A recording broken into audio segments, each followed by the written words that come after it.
Hello guys, welcome back to another video. You guys know how much I enjoy carburetors and talking about how they work. This video is no different.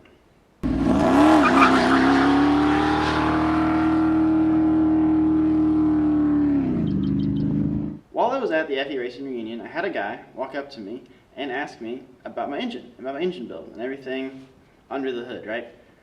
It's not super often when people actually come up to me and ask me about the specifics of my engine, and I'm pretty proud of what I put together, and I was excited to tell him about it. I started with the foundation, the short block essentially, and I said, you know, it's actually a 352 out of I believe to be a 66 Galaxy. It's got like 9.2 to 1 compression, it's got flat tops, they're 40 down in the cylinder, standard bore, standard 352 stroke, you know, it's a 352 cubic inch engine. And he said, oh, you know, he was kind of surprised at that, right? Didn't think too much of it. Then he noticed my Sidewinder intake, and he said, man, that's a lot of intake for that engine.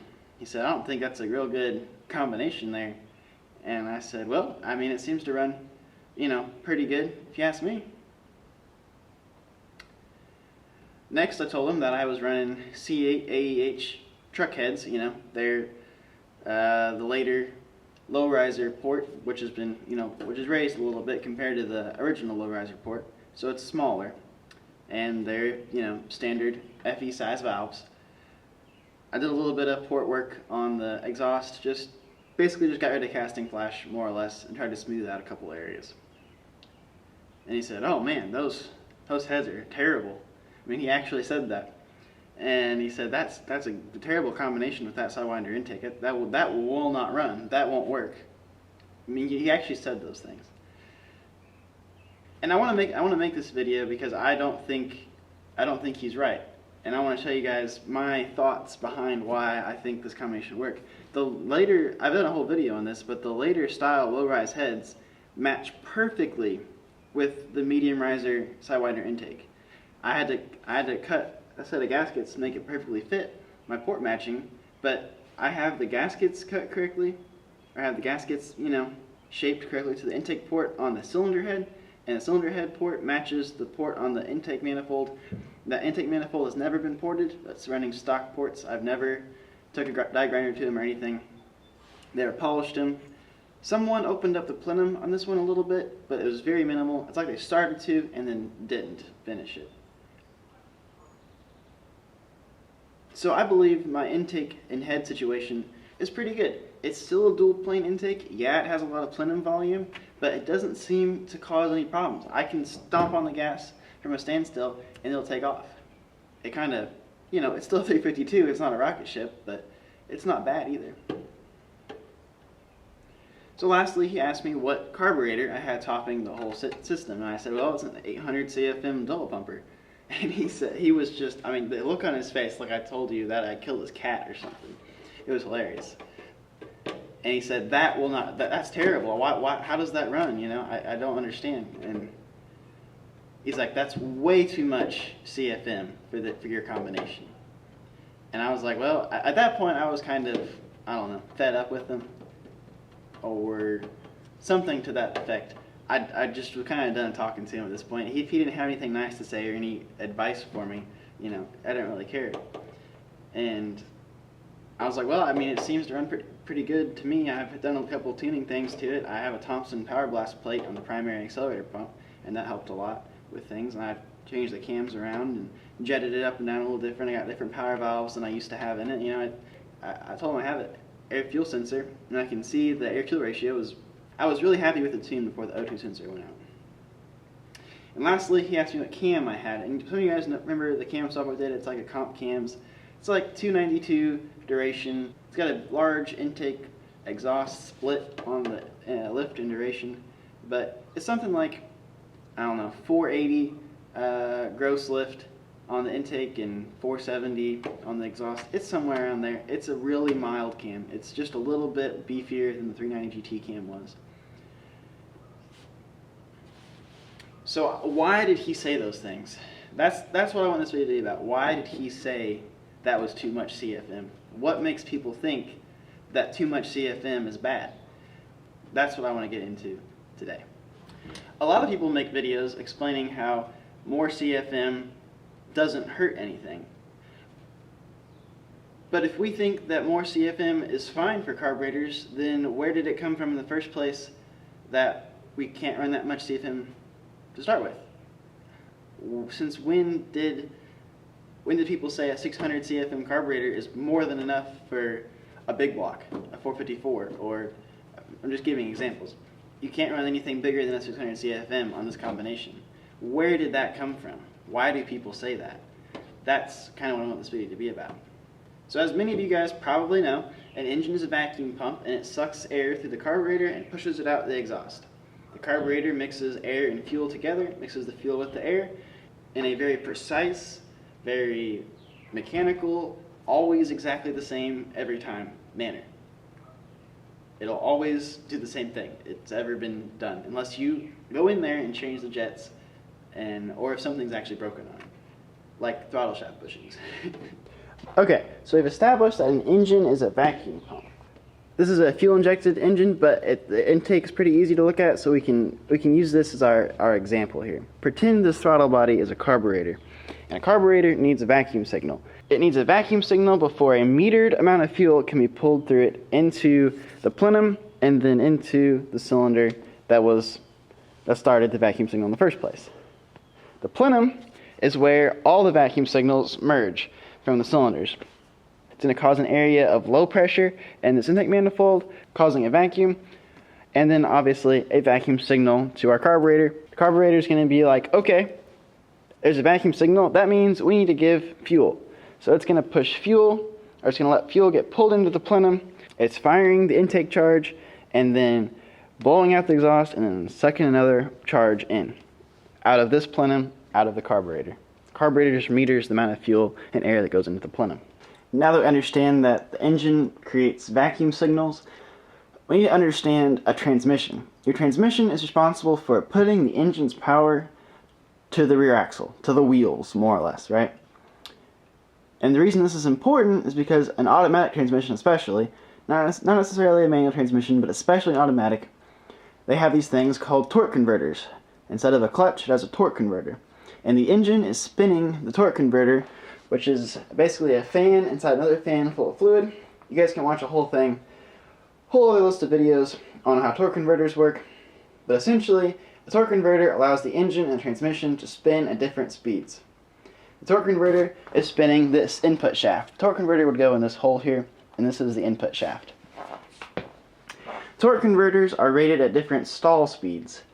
So whenever a torque converter stalls, that means that the engine RPM is going to be the same as the input shaft RPM. That's the RPM where the two are stalled at the same RPM. Why is this important? Because your stall speed indicates more or less how quickly your engine can rev up to its maximum power potential. So a drag racing car with a humongous Saurus cam that's specifically for drag racing that makes all of its power way up high in RPM range, 5, 6, 7 grand, is going to have a stall converter that stalls at a super high RPM, like 4,000, 5,000 RPM. That's whenever the engine RPM matches the input shaft RPM. So torque converter lets the engine rev up to its maximum power before it stalls the transmission and fully loads the engine. So my car is running a stock torque converter. I assume it's like 1800, 1900 RPM range.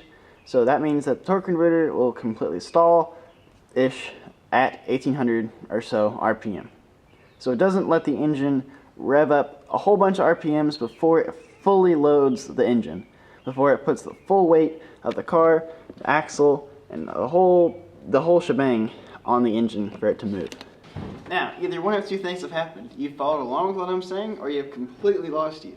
Hopefully you're still with me, because if you are, I'm going to try to explain what your torque converter stall speed has to do with your carburetor and intake system. Still with me? So there's a thing called air velocity, very similar to vacuum. On idle, your throttle butterflies are closed, so that engine has to work pretty hard to suck air and fuel through the carburetor for it to fire, right? It's like trying to suck through a small straw. You have to pull on it pretty hard to actually get anything through. to the engine. The straw in this situation is your intake manifold and your carburetor. The engine, the cylinders, are you sucking on it, which sounds kind of weird. Here's another more traditional aluminum intake manifold we can look at here. So air velocity. What do I mean by vacuum signal and air velocity? So you got to think, at a certain RPM, your engine can only suck so much air through the carburetor, through the intake manifold, into the cylinders. Technically, like this 302 right here, could displace 5 liters of air. The engine would theoretically displace 5 liters, sucking in, at full potential, right? The full potential of the displacement. It's not necessarily what engines do all the time, especially since the amount of air your engine consumes is directly metered by the amount of throttle that you're giving it, by the amount of air that your carburetor can open up to, by the amount of air your carburetor can flow at its maximum potential.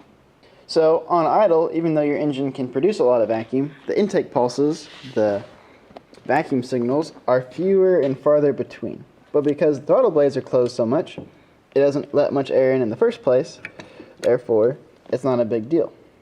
It can still make, a lot of vacuum on idle. 20 inches of mercury. I mean, it's very much dependent on the camshaft that you have, but say a stock cam will pull about 20 inches of mercury on idle. So the intake pulses are pretty few and far between. So whenever you open your throttle body, you open your carburetor, what's going to happen to all the air that was a vacuum is now going to not be a vacuum anymore. It's going to equalize pressure. Pressure will equalize with the atmosphere and with the low pressure that was in the intake manifold, and there will no longer be a vacuum. There won't be a strong signal on the carburetor telling it, hey, I want fuel. It's going to be pretty lackluster. So you've just whacked open your throttle, that vacuum signal just completely dropped, the pressure inside the intake manifold has completely equalized with the atmosphere. So how do we get fuel into an area that doesn't have any vacuum, even though a carburetor needs to have a vacuum signal for it to work? Well, the number one solution to that would be to have a carburetor that restricts the amount of airflow that your engine can produce. Therefore, even at wide open throttle, you still have a strong vacuum signal pulling on the carburetor. Hopefully that made sense. I wish you guys could ask me questions because I hope this makes some kind of sense. So if you restrict the amount of air that can even go into your intake manifold in the first place, then you're always going to maintain a vacuum signal to the carburetor, even at wide open throttle, because you're restricting the amount of airflow that can go through it in the first place. This is a 36 horse Briggs & Stratton. It's like a 900cc motor, so that's about 55 cubic inches. So it's got a really small amount of displacement. It doesn't flow that much air. But a lawnmower, you can get in here and you can rev it, and you can just mess around with the throttle. You can fast, slow, and you can cause that vacuum differential to change a lot. And it'll run just perfectly fine, because the carburetor is sized appropriately to the engine to make enough vacuum signal to pull fuel out of the carburetor at all throttle angles, all throttle positions. So it's a really tiny carburetor, more than likely. That's why it's important to size your carburetor appropriately to your engine displacement and engine performance. Let's recap what we went over here. We understand that engine is an air pump, and it sucks air from the intake manifold, from the plenum, from the carburetor. It produces a vacuum signal to the carburetor, which therefore sends an appropriate amount of fuel compared to that vacuum signal into the plenum, where it is drawn into cylinders and fired. We also understand that torque converters allow slippage up to a certain RPM, where they equalize their stall, and the crankshaft RPM equalizes with the input shaft on the transmission RPM. So now we understand torque converters and vacuum signal. This is why it's important for us to choose an appropriately sized carburetor for our setup. Super important.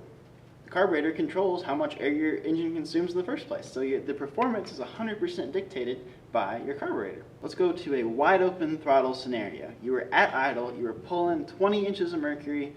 Now you're going to just whack that throttle wide open. Your manifold vacuum is going to drop significantly, especially if you really whacked it open really fast. The air and the fuel is going to fall onto the bottom of the plenum floor, onto the bottom of the runner floor, and it's just going to be a dead zone. The engine is still going to be spinning because it was running perfectly fine until you smack the throttle wide open. Now, for a couple of strokes of your engine running, a couple of cylinders are going to pull a giant amount of air compared to what it was pulling, and fuel, because the air and the fuel was still in the plenum, mixed appropriately, and your engine is going to quickly speed back up because of the stall speed of your torque converter. So your engine can speed up rapidly and easily because there's not a load on the engine, allowing more air to flow back through the carburetor and increase your vacuum signal again, even though you just smacked it wide open. So your engine can rev from your 700 RPM idle to 1800 RPM stall very quickly because the converter is designed to do that. And it's not going to put a bunch of load on the engine, minimizing how quickly it can rev up. It meets the stall speed, it's built up enough airspeed that it doesn't mind it whenever the transmission fully loads the engine, and it runs perfectly fine. So let's go back to our initial question. Why do people think that there is such thing as too much CFM? Why is that a thing? So if we go back to saying that your carburetor is what allows air into your intake manifold, therefore into your engine, then hopefully it's understandable to think that the bigger the carburetor, the more air that can go through it, the bigger the differential will be whenever you smack it open, and the longer it'll take for the airspeed in the intake, the vacuum signal, to recover from that hit. Because there's more air that has to come through the carburetor. It's going to take longer for the differential to speed up. Now, so if you have a really small carburetor, your vacuum signal is going to be great. Your pressure is going to be very large inside of the intake, and it'll pull hard on it all the time, even if you smack her open, if it's small. The bigger you go, the bigger that differential, the longer it takes for your intake manifold and plenum to recover from that hit. Now, at lower RPMs, that becomes even more hard because the intake pulses are farther and farther between. At a higher speed, 4,000, 5,000 RPM, you smack it open, the pressure already is really great, the airspeed is already really great inside your intake manifold because the pulses are so close together that it's going to maintain great pressure on the carburetor. It's going to suck very well on it. That's why your stall speed in your converter is so important to picking your carburetor. So when picking what size carburetor you put on your engine, you have to understand the stall speed of your converter and the amount of air your engine can flow. The amount of air your engine can flow, the actual cylinders themselves, is hugely dictated by the amount of camshaft you have. By how big of a cam you have allows more of the valves to open and close, allowing more air to flow. So hopefully that makes sense. Does that make sense? So that's why people say that my carburetor is too big, because my engine displacement, my camshaft, and my torque converter don't traditionally match what size carburetor you should use. Now, funny enough, I have a Holley carburetor book that shows you how to pick what size carburetor, and it has I will show you guys that book. This is among one of my favorite books ever written, the Holley 4150/60 Carburetor Handbook. And in it, you can find this carburetor size selector specifically for 4150 double pumper. And in it, you basically draw a line between these graphs of numbers. So, first of all, you start with your minimum RPM at wide open throttle. They detail how to use this in the book. But essentially, you're going to pick, if you're a manual transmission, you're going to pick the idle RPM, which would be down here somewhere probably. If you're an automatic transmission, you're going to pick your stall speed, which on mine is, as we previously mentioned, is about 1800 RPM, which is somewhere around here. And you're going to go and cross it with your engine displacement, which mine's about 350, so it's going to be about right here. Now, if I had the 390, it'd be closer to 400, 406, we'll be somewhere over here, but since we're a 352, we're going to be about right here. So we're going to use our random clay walker CD, draw a line between 1800 RPM over here, cross it with 350 cubic inches, and what do we see on this line but almost 850? But 800 is probably going to be our safe number. And what am I running on my engine? but an 800 CFM 4150 double pumper. Again, if you won't take it from me, take it from the guys that wrote this book. I think they know what they're talking about. Maybe even more than I do. Hopefully a lot more than I do. Who am I kidding? So, Carburetor guys designed these wonderful things called accelerator pumps to help recover more quickly from that wide open throttle scenario. The accelerator pump is mechanically linked to your throttle, that whenever you physically push your foot pedal, it's going to mechanically shoot fuel just like that into your engine, into your intake manifold, into your plenum. And that is a mechanical shot that is tunable via this nozzle and via the amount of cc's, via the volume of the actual accelerator pump diaphragm, which is down here, which is a whole topic for a whole other video. So as I mentioned previously, that is an 800 CFM double pumper. So it has two accelerator pumps. It has one on the secondary side and one on the primary side. That carburetor has 4 barrels, 4 venturis. And it also has down leg boosters. Down leg boosters push the actual venturi part of the carburetor closer to the place of maximum airspeed. So that will actually increase my booster signal, which is another reason why this carburetor actually works on this combination, because the booster signal is improved by those boosters being down leg and not straight leg. Most carburetors bigger than 750 have down leg boosters because it does help with your airspeed situation. As I mentioned previously, accelerator pumps are tunable, so whenever you crack open that throttle, whenever you smack it open, both of those accelerator pump nozzles are going to shoot fuel into the plenum in a metered fashion and really help things recover from that scenario they just had when you smack the throttle open and the pressure equalized above the carburetor and the plenum. It takes tuning, it takes trial and error to get your carburetor dialed into your engine to decide how much fuel your engine needs whenever you do smack it open, and how much, or if it's too much fuel. That can also cause it to stumble, it can cause it to run rough, it can cause it to miss. So in order to get your engine to run perfect, it takes a lot of tuning, a lot of time to get that carburetor dialed in with the rest of your engine.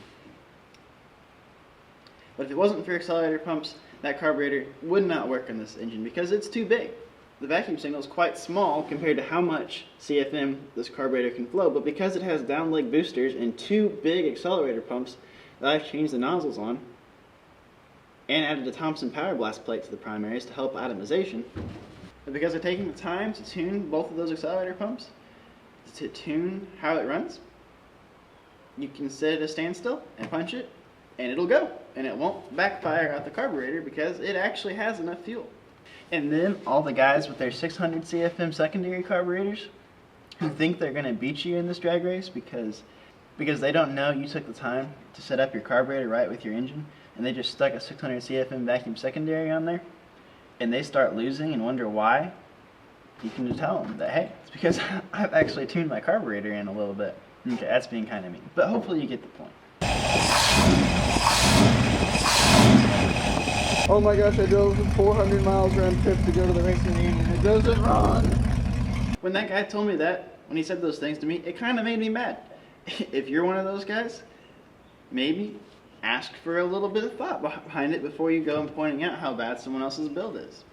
Maybe they didn't know any better, one, or maybe they actually have a reason for the decisions they make and the way they do things. Just a thought. Anyway guys, I hope this makes sense. If you have any questions at all, please feel free to put in the comment section below. It's not a super high performance car, but honestly, it's probably one of the fastest cars I've ever driven. And I've driven some, well, not very fast cars, but it's still probably one of the fastest cars I've ever driven. So anyway guys, hope you guys enjoyed this video, and we'll see you next time on It'll Run.